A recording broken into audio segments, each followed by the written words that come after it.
So I'm coming down the basement and almost bust my butt on the stairs here.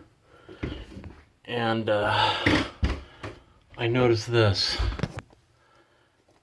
Really? This is the door that I've been going in and out of.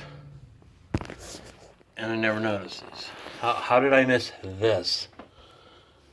You know, I figured just out of, shape there. But if you open it, there's only one lock here. But I got the lock upstairs, Schlage locks, but haven't did it.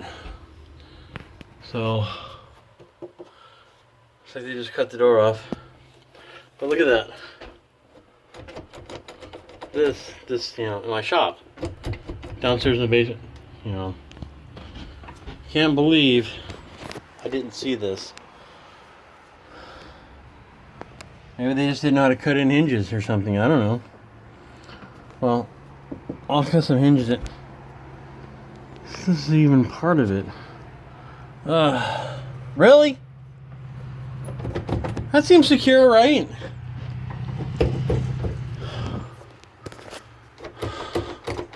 Good grief. That needs to be addressed now. Well, I'm off to Lowe's. I guess I'm gonna go buy some hinges. Or maybe I can make these work. Keepers, I gotta cut in some hinges today. I can't believe that. How did I miss this? How do you live in a place for about 6 months and miss something like that? It's like every day I see something I never saw that I should have saw, Alright, well, this is NCP. I'm not going to tell you guys to be aware of your surroundings because apparently I'm not capable of it myself. But, be aware of your surroundings. Alright, everybody, have a good one. NCP out.